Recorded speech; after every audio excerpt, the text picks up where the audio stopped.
well.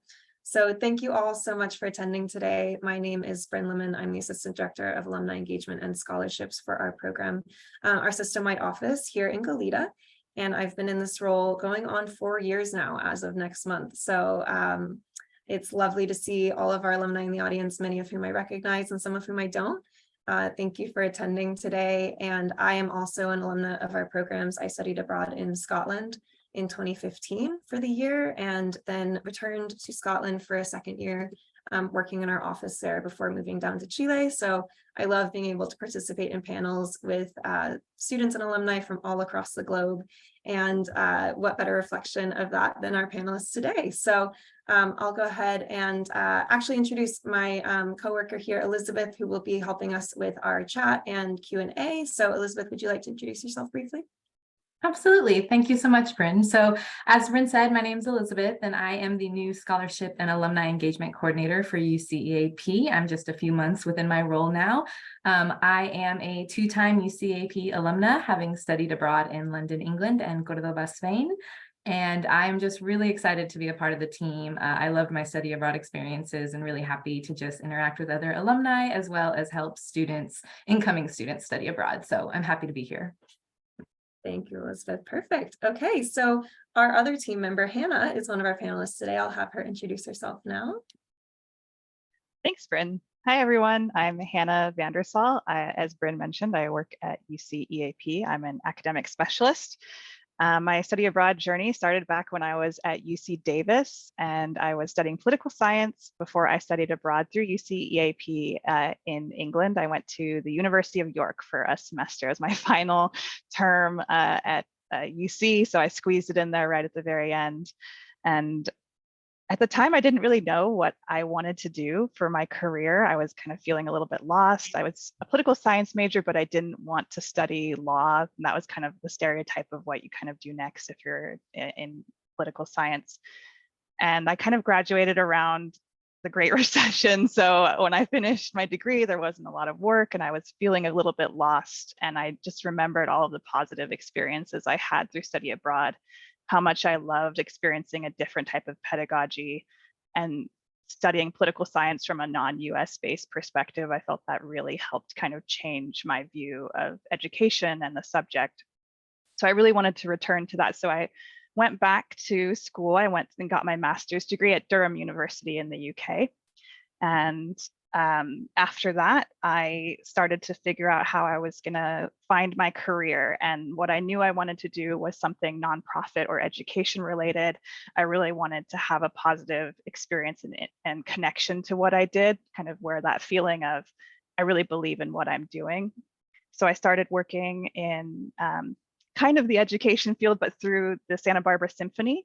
I was helping young students in the elementary school get access to musical instruments and free or reduced music lessons. And that was kind of my first job post master's degree. And that was really exciting to kind of get back into that kind of education environment through that method. And then I kept wanting and thinking about UCEAP and how much it meant to me and how much I wanted to kind of return to that. So I kept applying to UCEAP a number of times. Whenever I'd see a job, no matter what level it was, I would go for it. And eventually I did get a program advisor position at UCEAP in 2015. And I've been very happily at UCEAP ever since. I'm now an academic specialist, and I'm very happy to be assisting and advising students who will now go on study abroad journeys of their own. So thank you for having me, and I'll pass it on. Thank you, Hannah. Wonderful. Kamaal, would you want to take over? Yes, hello everyone. My name is Kamaal Thomas. I am a 2016 graduate of University of California, Davis. At the time, I was majoring in international relations. I think at the time, the objective was to join the US intelligence agency, their Homeland Security, NSA, CIA. As life would have you, things went in a very different direction, but I did the University of Hong Kong study abroad exchange program in 2014, 2015. Phenomenal experience, first time living outside the country, first time being outside of the continent. And it was great really immersing myself over that year and learning a little bit about, Indo-Pacific relations and U.S.-China relations was primarily what I focused on. And I think during my time, there was a lot of activity. We had tons of protests, caught the umbrella revolution back in 2014, 2015, a few other developments as well. But since graduating, I lived in Beijing for a bit, working there for a think tank on U.S.-China relations, and then eventually moved back to the same think tank at their headquarters in Washington, D.C., where I was working on developing cybersecurity policies for the U.S. government, as well as helping a lot of developing governments build out their cybersecurity strategy. Over the past 4 years now, I've been with Goldman Sachs, a large investment bank based in New York, and I oversee their engineering and technology strategy, where it's my job to ensure that we as a company operate in a very secure landscape and that we're developing applications and tools and technology that are able to keep us safe, as well as our customers' data and finances. Thank you so much, Kamaal. Wonderful. And Mari, I'll let you slide in as our final candidate here. Thank you, Bryn. So my name is Mari Metcalf, and I'm an attorney. I graduated undergrad UC Berkeley, and then UCLA is my law school. And I did education abroad to Costa Rica in 1989. I had gone abroad during high school through AFS, American Field Service, to Costa Rica, and I had an incredible experience. And when I stepped onto campus at UC Berkeley, probably the first week, I said, "Where is the EAP office? Because I am going to Costa Rica for a full year." And then I did that after 3 semesters at Cal. I went abroad, and it was the best year of my life. And I say that I preach the gospel of EAP. So I am so passionate about study abroad, and I just love talking about it. And I really appreciate this opportunity to think about how EAP, how my experience as a study abroad student has run as a continual thread throughout my life. And I think that it definitely has influenced me professionally and also personally, and also in my volunteer life as well, which has been a constant over the past 30 years. So in terms of what my professional trajectory was, before I went to law school, I actually came back from Costa Rica and finished undergrad, struggling with the decision, should I go to law school or should I do a PhD in linguistics? And even though I love my career as a lawyer, I do wish I had done the linguistics route, because that would have been a lot more fun. And I ended up teaching Spanish for a little bit in private schools in the Bay Area. And then I did sort of a career in juvenile justice. So I worked with kids who were in the system in juvenile hall and on probation, and ran a mentoring program for kids on probation. And then I went to law school, and I did some boring things after law school. And then I currently do something which is really interesting, which is workplace investigations. And I love to do investigations involving Spanish speakers, whether it's folks who have brought forward a complaint and they are monolingual speakers, or whether it's whether there's evidence that was created in Spanish originally. So there's lots of ways that I use my skills as a fully bilingual person in my job, and I love that. So yeah, that's me in a nutshell. Thank you so much, Mari. Fantastic. Okay, well, the way that our presentation will work today is I've compiled a list of questions that I am happy to ask our panelists, but really this presentation is for you all in the audience. So if you have questions that you'd like to ask them, please feel free to submit them into the chat, and we'll be monitoring it and asking those questions as well.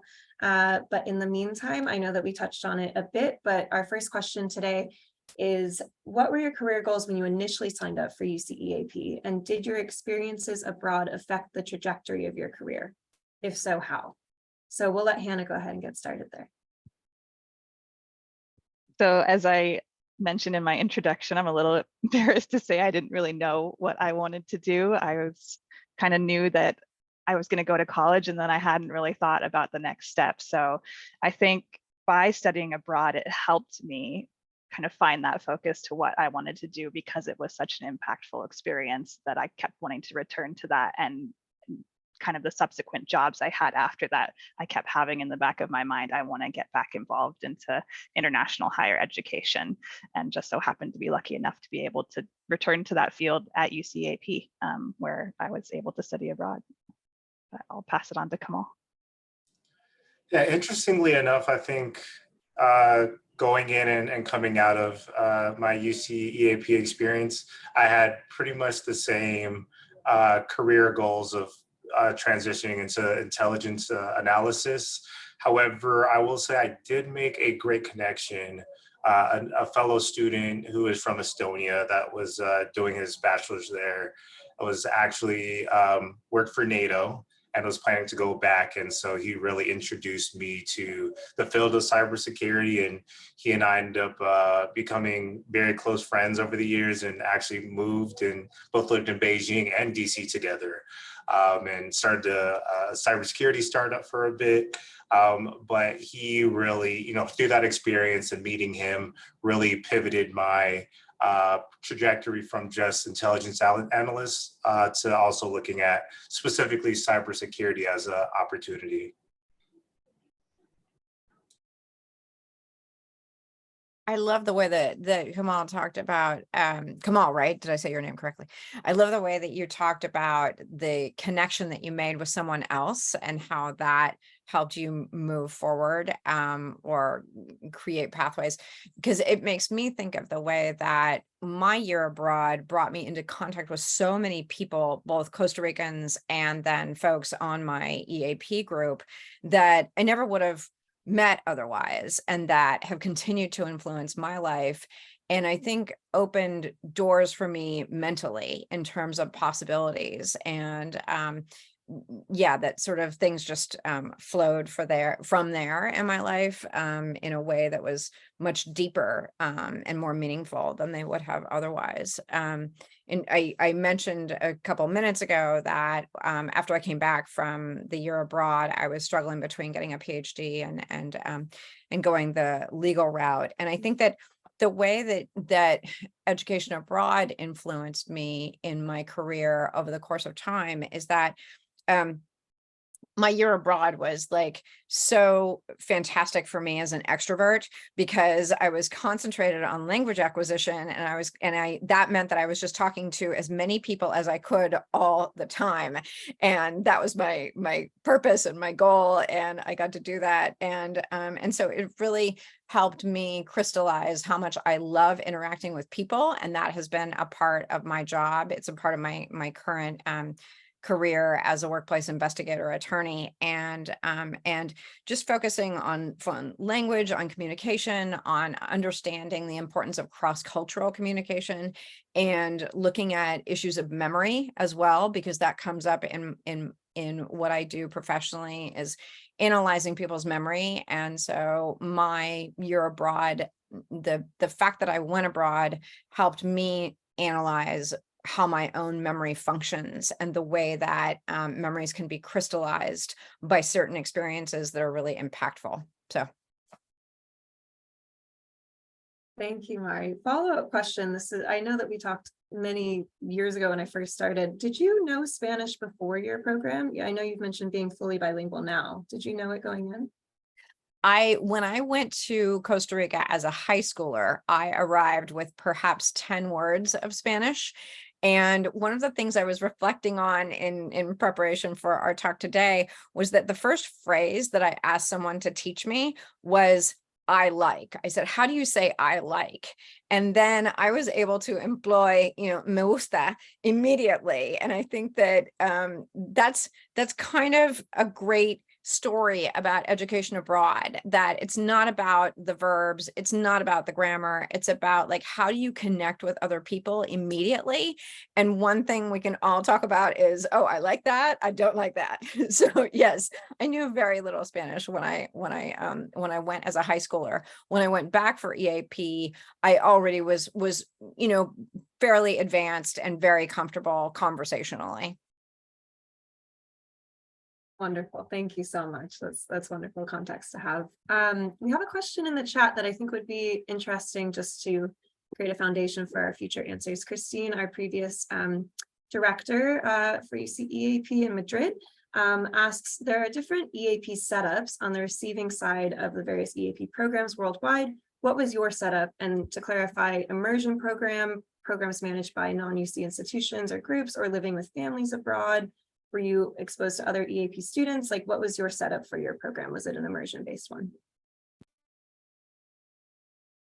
My program was immersion, direct exchange, and I was introduced to other UC students. We had our on-site orientation. Actually, it was in Edinburgh, even though I was studying in York. So we have the study center in Edinburgh, study center in London. And that was a great way to meet the other UC students. So you immediately have a foundation of friends who you can relate to and kind of discuss your study abroad experiences with. I did not live with a host family. I lived in the dorms. I was a senior, so it was a little bit of a strange experience, but on my housing application, I was able to indicate like a preference to be with older students if possible. So my dorm actually had kind of a little bit more of like non-traditional students living in dorms, people who were maybe going back for a degree, a second degree, or starting over, or students who were just a little bit older. So that kind of ended up being perfect, because in another part of the dorm, there were those younger freshman age students who were really excited about going to college and all of the activities and different things that are available to students when you first start your college education. But then there are also like a little bit kind of older people who have been through it, and we're got our advanced courses and we've got to study. And so it was a really good combination. Yeah. Yeah, I'll say for me, University of Hong Kong pretty much hosted us. So I was in the dorms with the local students. I actually don't know if I met any other UC students while I was there. I was really intentional about trying to integrate with the locals. And so I tried as best as I could to focus my interactions with local students, speak as little English as possible, so I can really try to get as best a possibility to understand what their lifestyle looked like and fully immerse myself.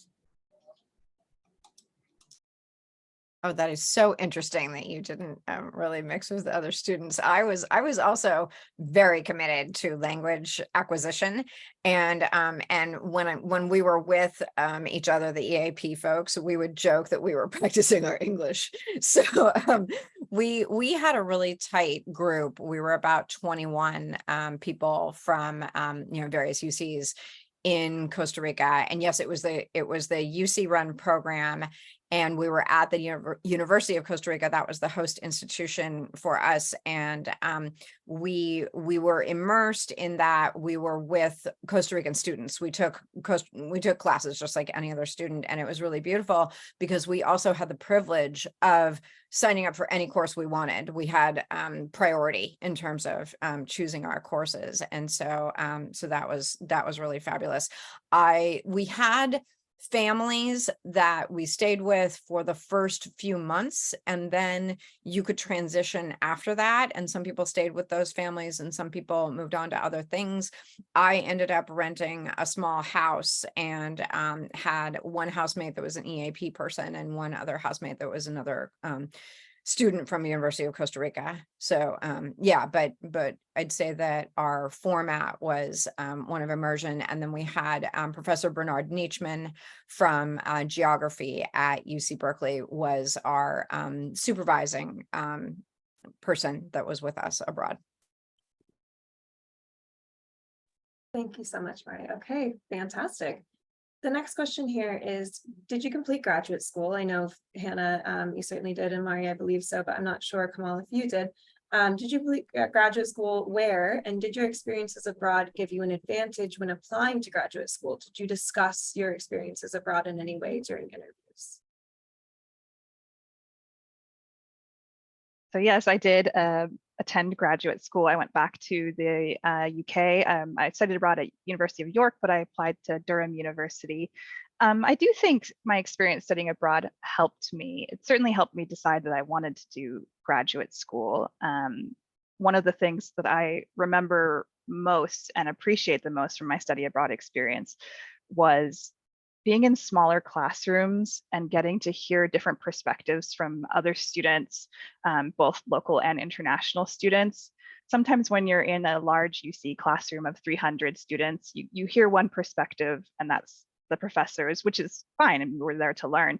But it was such a different experience to kind of break out of that one perspective shell and hear other people's thoughts, their backgrounds, how that influenced why they view this topic in this way was so important to me. And I do think I mentioned that in my application materials, and also just generally having a background in or familiarity with the UK higher education system really helped make the application process a lot easier for me. It was less like daunting. I kind of had a background in what the universities were like, and that helped during the application process. Thanks, Hannah. Kamaal, do you have any graduate school experience that you want to share? Funny enough, I don't. I actually immediately out of undergrad, I was planning on doing a PhD in international relations. So glad I didn't do that. But I've had a strange relationship with grad school. I've applied probably 4 different times and got in each of those times. But each time a new opportunity presented itself. I'm supposed to be starting a master's degree at Georgia Tech, and also at the same time just received an opportunity to be an adjunct professor here in New York. So I'll likely also defer doing my master's program again. So maybe at some point in time, but not at this point in time. Thank you. Let's see. So I'm an attorney. I did law school at UCLA, and let's see, was the question that how EAP affected the application process. Sorry. So I think that it definitely helped. I talked in my application, I talked about language acquisition, my commitment to foreign language acquisition. And I think it probably just made me a more interesting candidate.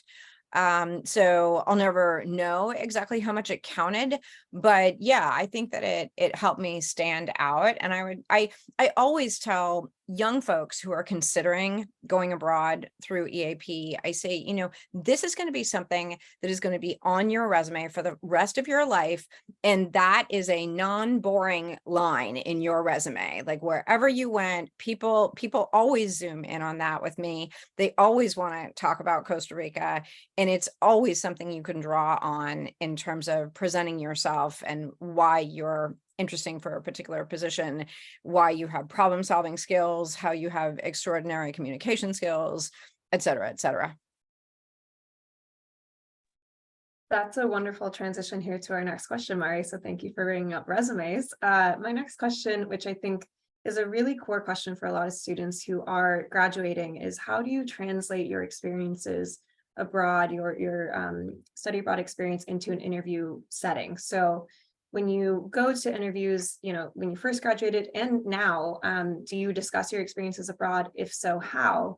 And how do you list this on your resume? Do you just keep it in the education portion? Hannah, would you like to start with this one? Yes. I definitely list my education abroad experience on my resume in the education section. So I have my bachelor's, and then as part of that, I note where I studied abroad, and then I think I pull out in the skills section things that I won't necessarily say these skills are directly from my study abroad experience, but if I was asked about those skills in an interview, I would be able to link them to the study abroad experience. And then sometimes, depending on the position and what you're applying for, you can talk about it in the cover letter, since you're able to kind of speak a little bit more about yourself in your cover letter for an application. So that was especially if I'm applying to something in the study abroad realm, I'm certainly going to mention study abroad experience there.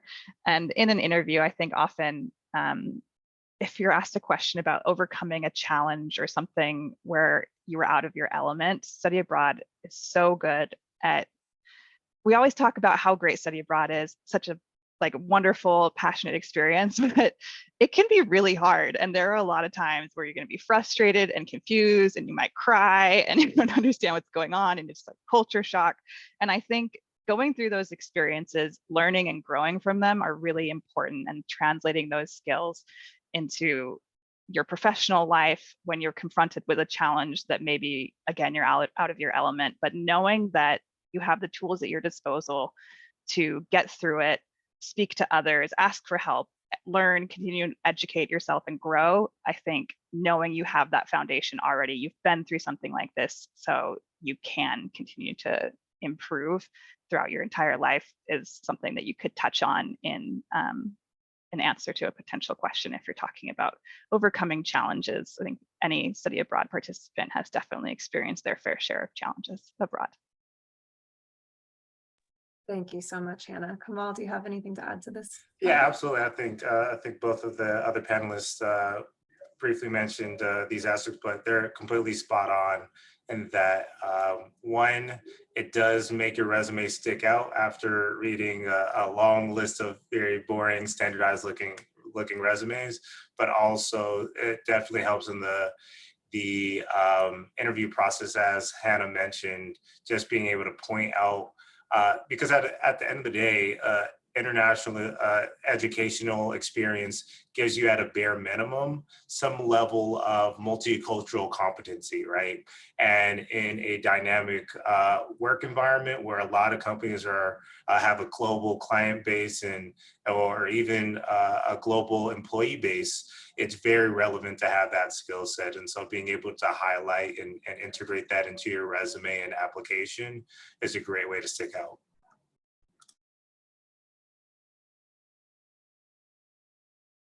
Yes, you saw me nodding. I couldn't agree more in terms of having a base of multicultural competency. I'd say that in terms of my own trajectory, you know, when I talk to, so currently I do workplace investigations, and I might be talking to someone who is looking to hire someone like me, who I'm an attorney, I do workplace investigations, and I'm fully bilingual.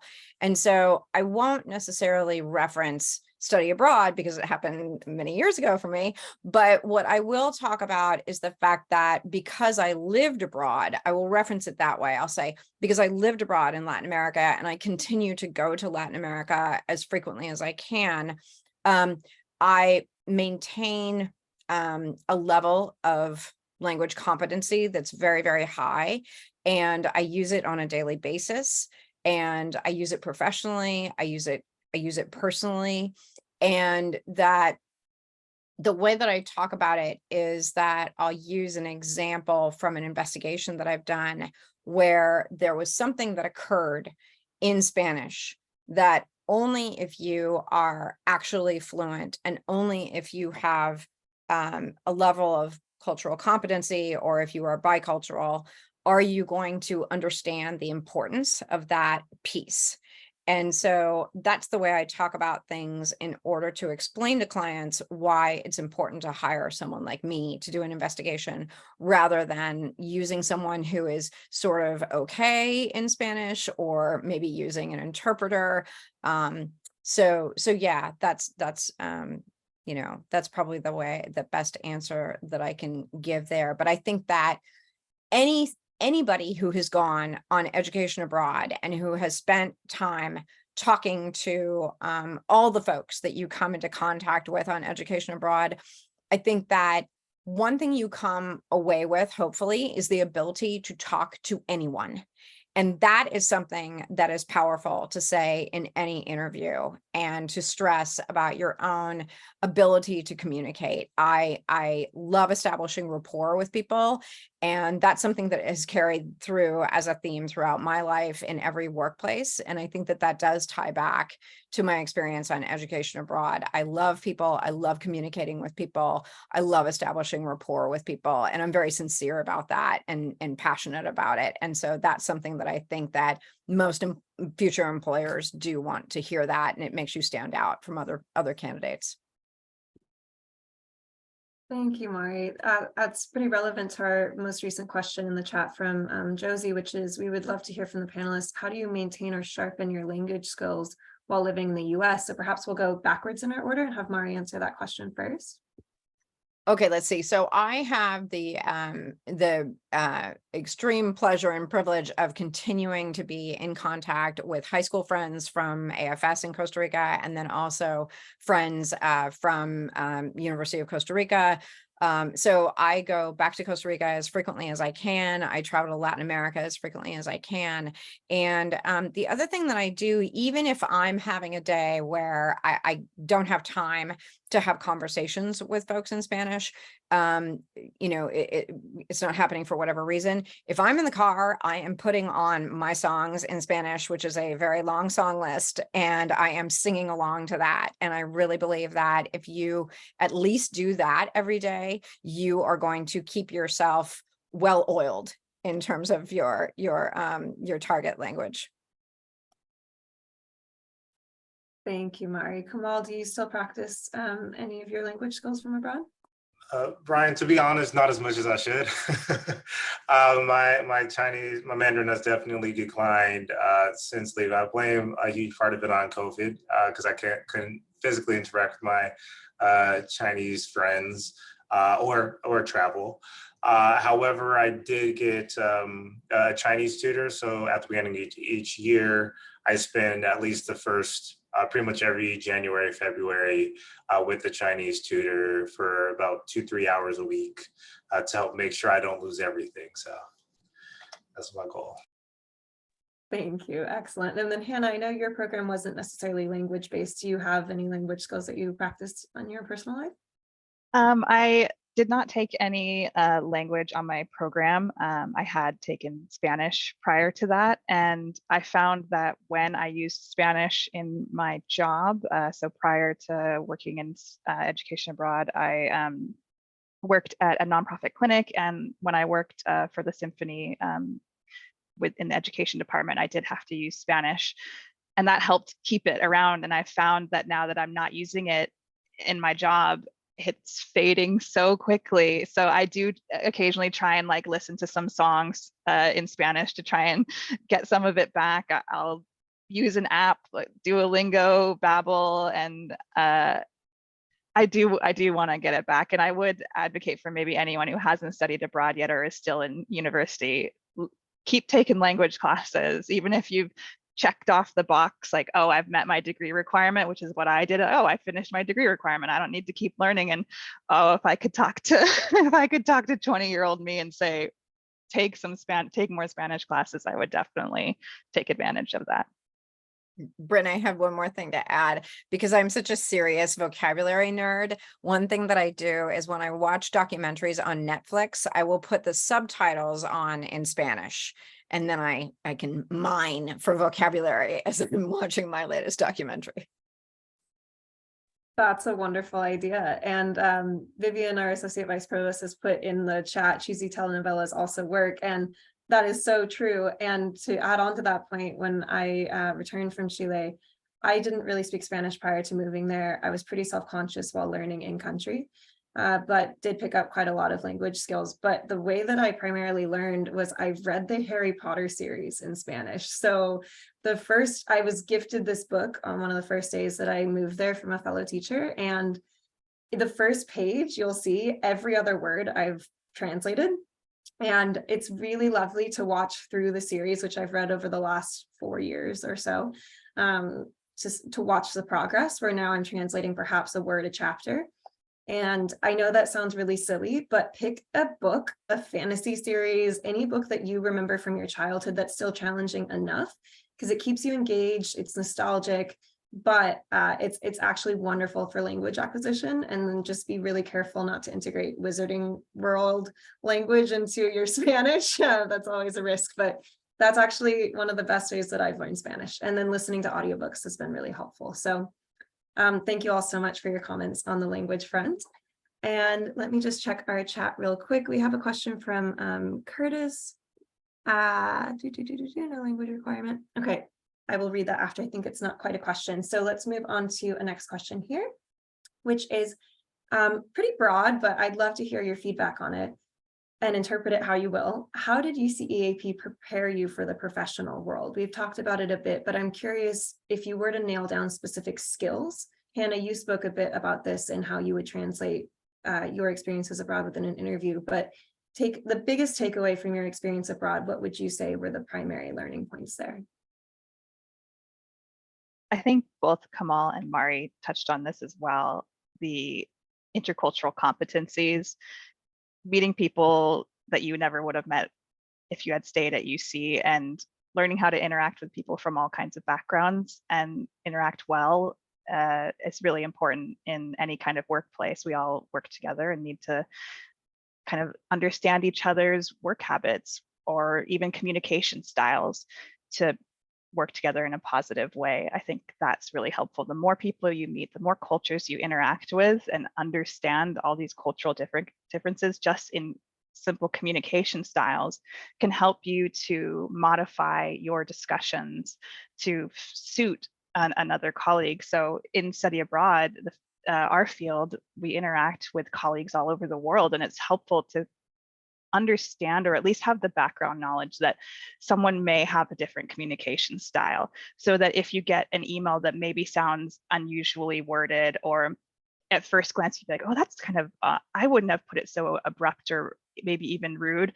It helps you realize that that might not be rude at all, and it's just a different kind of communication style. And I know I personally will change a little bit my communication style to suit whoever I'm contacting. Sometimes it's much more formal, sometimes it's a little bit more casual or friendly, but I think especially in study abroad, that's really helpful. And certainly as we kind of become a more and more global world and our offices are less small and local, every workplace, I think, can benefit from those kinds of communication skills and just having an understanding and empathy for other people, that we all are different. And that's not necessarily bad or one is right and one is wrong. It's just understanding each other. Thank you, Hannah. Yeah, Hannah, I love everything you said. I would say that piggybacking on, I think, your conclusion there, I would say that suspending my judgment of things that I don't totally understand yet is something that probably became more solidified for me during my year abroad, and something that I feel like I've carried forward both in my personal life and in my professional life, and trying to have a deeper understanding of things before I jump into a conclusion or judgment, because there are so many nuances, and that's what being in a foreign culture teaches you, is that, oh, there's a lot of nuances that I wouldn't have even thought were possible. And, let me try to inhabit some of that communication style and have an appreciation for that before I go forward. I think that, you guys talked about having humility, which, if you make massive errors in language, or if you do any kind of gaffe, or if you do something that is offensive to other people, and then you have to explain what the heck you were thinking when you did that, that all teaches humility, which is a great thing. I'd say that just embarking on becoming a Spanish speaker for me taught me that language acquisition is about lifelong learning. That is a lifelong commitment. It never stops. And it's always, you're always moving forward with your understanding of that language. You can deepen your understanding of the language. You're never going to learn all the idioms. You're never going to learn all the slang. And so that kind of a commitment and passion for lifelong learning is something that also comes up for me as an attorney. And so I think that had a huge influence on me. Thank you so much, Mari. Kamaal, did you have something to add? Yeah, just to add to that, I think there's several great skills that were already highlighted. I'd say one that's definitely stuck out for me was adaptability. I think in the modern workplace, that is absolutely crucial to being able to be comfortable being uncomfortable. And if anyone's been abroad, you know that's a given. And I mean, I think without a doubt, being put in a position where I couldn't speak the language, I didn't know anyone, didn't know how to get around, and was, completely unfamiliar, made me or forced me to become, mentally resilient and be comfortable being uncomfortable. And so even now in my professional environment, where we have teams in different parts of the country, and oftentimes I'll have to fly out to Brazil or to Russia or back to Hong Kong and interface with some of our global financial regulators. I feel very comfortable being able to be sent out on those type of projects, given I'm just very comfortable in those different variety of settings. Mari, yeah, I saw you raise your hand. I might add one thing, which is that I had certain experiences, during my year in Costa Rica, where people helped me in such a deep way. And when you have that, when you're so vulnerable and you might be sick or you might be lost or whatever is going on, when someone steps in, and it can be some random person or a friend of a friend, and they help you in your moment of need, that is such a powerful experience. And I think that ignites in you, hopefully, that same kind of commitment to step in and help other people when they need it. And I think that works in a professional context as well. That once you've been in that position, where you do feel lost or you do feel incredibly vulnerable, you can empathize better with someone who might be in that position later and then step in. And, I think that mentoring is hugely important in most professional contexts. And that's something that I like to do. And I think that maybe the seeds of that started, for me way back. And in terms of how, I want to go back to the question of like how EAP prepared me. Yeah, I think a lot about the people that I knew prior to going abroad who had gone abroad themselves and who had learned language to such an extent that when they're in that language, they are of that place. And that is what I wanted to do. And I think that once you do that, you attain a level of cultural competency that is just immeasurable and priceless and helps you in all aspects of your life. Thank you so much, Mari. I love our next question here from Christy in the chat, which was, how do you all maintain the person you became after studying abroad when you came back to your home country? How do you continue to be curious and adventurous, curious of people and culture in your comfort zone? And I love this question because I think I've had discussions with many friends about the ways in which time abroad feels so distinct. Each day feels so poignant, so important. And then you come to real life, you come into a position you know that's stable and you live at home where it's all comfortable, and a lot of that fades out and you have to consistently remind yourself. And I would love to hear your feedback of how you do this. That's a good question. And I actually think to myself that I'm so grateful that I studied abroad as a college student and proved to myself that I could do this. Like Kamaal was saying, get comfortable with being uncomfortable. The person I am now, I can get pretty anxious when I don't know the rules, because I always want to be polite and make sure that I'm following the norms. And I think if I hadn't gone abroad when I did and experienced that, I don't know if I could do it now, because if you go to a new country the first time, you can educate yourself as much as possible, but you're still going to run into things you don't understand or didn't expect. So for me, I think I just have that love of travel and interest in experiencing other cultures, seeing other things, and kind of experiencing the culture firsthand rather than reading about it. There's just something special about learning firsthand. Even though you make mistakes and you might be embarrassed, you're learning in those moments. And I think that's really important. And I find myself, if I have the great opportunity to go abroad again and experience something new, I'm immediately thinking, great, so where next am I going to learn about and experience? And the list is so long. And I think that interest in just, I think it's continuous learning and continuous curiosity. It doesn't really go away, even if I get comfortable in the US. And I certainly am someone who appreciates comfort. Like I said, I was anxious. Like, I know my home environment. I know I have my routine. This is what I do every day. And I can definitely get stuck in that, but there's still that interest of let's do something new. Let's continue to learn, continue to grow and gain those wonderful experiences. So I'm fortunate that I still have that, even though I might be a little bit comfort prone towards being comfortable a little bit too much. But yeah, I just say keep learning and keep trying to seek out those experiences that make you uncomfortable, and you'll continue to learn. Say for myself, it's interesting because I think like as a lot of you all are like very high achieving individuals, and a lot of us struggle with failing. And so I think like my journey on learning Chinese and living abroad was a journey of flat out failure in so many different ways. From, I remember, it was my first time I've ever got a C ever in class. And so I got like a C minus. And I think next quarter I ended up getting like a D.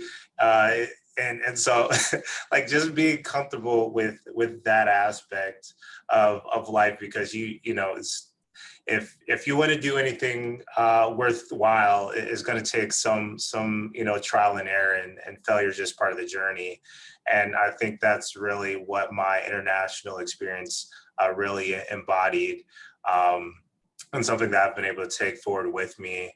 But also, I think very uniquely, like I think there's been like a lot of studies around this, but when you speak a certain language, a lot of people develop a second, more or less, personality around that language. And so I realized, because I'm trying to learn language, I need to speak a lot more. And so even though I would have identified as very introverted prior to my international experience, it really, you know, helped me break out of my shell and forced me to interact with others, and be okay falling on my butt trying to learn something new. And I'd say like even now, that's something that I still have taken away, just being comfortable, experiencing new things, you know, and then just like traveling, like I just love traveling so much now. And I think for me, and at least where I grew up, that wasn't really a thing, like going outside the country much, unless it was within driving distance for a lot of us in California, which is just Mexico. So, I mean, I've been able to take my parents abroad. They actually visited me and my sister while I was in Hong Kong. I've, you know, after college, I moved to Beijing. I've traveled a ton, just finished up a tour in Italy for my honeymoon. And so, yeah, just love being able to travel. And I think that first experience really triggered that for me. And so wherever I move next after New York is definitely going to be out this country.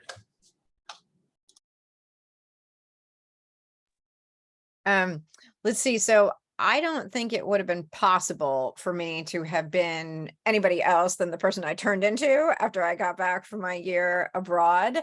And people who know me well know that I still talk about it. I reference Costa Rica all the time. I'd say that I was so lucky going abroad as a high schooler and landing in the family that I did, because they continue to be, you know, we're very close. We call each other family. So, I maintained my relationship with them during my time when I went on EAP. I've maintained my relationship with them now throughout my entire life. And then I made great friends when I was on EAP, both folks from different UCs and then also folks in Costa Rica. And so I've maintained those relationships until now. I'm in contact with those folks all the time. So that has been a really important part of my life, is all of the social connections that I made. And then I always try to go back to Latin America as much as I can. And I guess whenever I go to a different country, my goal is to feel like I'm living there, whether it's just for that week I'm there or 2 weeks or whatever I can carve out. I am living there, and I am trying to be in that place as a native as much as possible. And so that's a different attitude about travel that that'll never go away for me. So yeah, I think about EAP and the way it has changed the course of my life all the time. And I know that my life would have been very different without EAP. So that I don't think that there's any way that I could have not maintained that over the course of time. Thank you so much to everyone who answered that question. They were all such wonderful answers. So we only have a few minutes left. I see there's some really valuable questions in the chat. I would love to wrap up with kind of a surmising question. So although these questions are super valuable, it would be great to take this conversation elsewhere. If you all want to post those questions on Connect, I think it would be really useful to talk about reentry shock and what the value is for these experiences abroad versus what you can gain in California. But the question I really want to round out with is, for incoming students or recent graduates of UCEAP, what advice do you have for them? And also students who are looking to break into your career path in particular. So any student who's kind of moving into their professional world, what do you recommend to them, given your skills and experiences on EAP? It might depend on what field they're getting involved in, but I think, Bryn, did you mention if they're specifically looking into our fields? Okay. Well, I think you've got a great start if you're interested in international higher education. If you've studied abroad, you certainly know the benefits of and the impact of studying abroad. So that's going to help you try to achieve that goal of this this career path. I think so much of what we talked about today, you'll be able to use in an interview to show those skills that you've gained: intercultural competence, comfortable with being uncomfortable, suspending your judgment, having empathy, understanding. These are all things that you can talk about in an interview. And sometimes it's also understanding that maybe right out of the bat, you might not get the exact job that you want. It's sometimes you have to do a little bit of skills building, start getting similar skills to what is going to be required for that position. So I personally wasn't able to jump immediately straight into UCEAP because I hadn't had a lot of office work. I had kind of spent a lot of time in clinical settings. So I really needed to build a starting foundation of those skills that are going to be directly applicable to my future job. So I started working as an education assistant, and it was a very office setting. And then I worked in development and nonprofit, and kind of kept, like, each job became a stepping stone. Eventually, I started working at UCSB. I wasn't in education abroad, but I was now working in a higher education institution. So I think it's identifying the ultimate goal of where you want to end up, and then figuring out maybe the stepping stones to get there, and how your study abroad experience can help you with each of those steps along the way. Thank you so much, Hannah. Kamaal, I'll pass it over to you. Yes, I think there's definitely a whole wealth of, like, I guess, insights I'd like to provide, but given time, I'll keep it as brief as possible. But one thing that comes to mind is obviously networking. I think being able to develop connections is absolutely very important. I think, given you all have studied abroad, that is definitely an opportunity to maintain those connections. A lot of the people that I've met throughout my experience, I've worked with, helped them land jobs, and vice versa. And at least for me, every single career opportunity I've had so far has been through some type of relationship I've been able to build. But on top of that, definitely focus on identifying a North Star for yourself, meaning what's your core constitution in terms of what type of lifestyle or value systems in terms of that may be able to align with the type of career. There's some people that prefer to be in office, or, and other people who prefer to be at home, and other people that prefer to face off directly with individuals, or people who prefer being aligned to a certain mission. So being able to figure out what those one or two things that are most important to you, both personally and professionally, will help guide you on that path. If you're interested in cybersecurity, it's a burgeoning field. There's tons of government funding trying to flow into the sector. So if you do have any interest, actually do feel free to reach out to me directly. Thank you so much. I just have to say how much I love this conversation.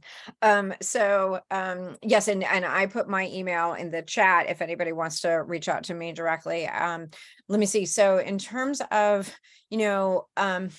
using Spanish in my career as an attorney, it has come up for me in volunteer work that I've done, and then also in the projects that I do where I'm hired to perform investigations for companies. And so I'd say that, a lot of folks might be functional in a foreign language or in their second language, but not completely fluent. And EAP allows you to attain a very high level of fluency if you are committed to that. And so if you can take that on as your major project when you are in country, and then continue that with passion, there are going to be very few people in any field that are going to match your level of competency, both cultural competency and language competency. And I guess I'm gonna, instead of repeating any of the things that Hannah and Kamaal have said, I'm thinking about this question from a different angle, which is what do I regret? Now, what do I regret not having done that would have sort of flowed directly from my education abroad experience? And that is, I wish I had done Peace Corps. I have friends from EAP who went on to do Peace Corps, and then, one of them has had a very wonderful career in Department of State. So I wish I had done Peace Corps. I was on the verge of doing it, and then I didn't do it. And also, I came back to Cal after my year abroad, and I took the package of courses that were then offered for Spanish speakers to learn Portuguese. And so I became pretty good in Portuguese, pretty fluent in Portuguese, but I wanted to go and live abroad, again, in Brazil or another country. And I didn't manage to do that. And so I would say, I wish if I could go back in time, I wish that prior to doing law school, I had done one of those two things that would have been an offshoot of my EAP experience and would have enabled me to go even deeper in that path. Thank you so much. Well, we are at time, and I think this was an incredibly valuable conversation for those of us in the audience and those who will join watching this virtually in the recording. So thank you all so much for participating, both to our panelists and to those who ask questions via chat. And I will seek permission from our panelists to share their contact information after this. And if so, I will send it out to everyone who attended today. And I want to thank everyone for coming along. We're going to host more of these types of conversations in the future. So I hope you're able to join us then. Thank you all so much.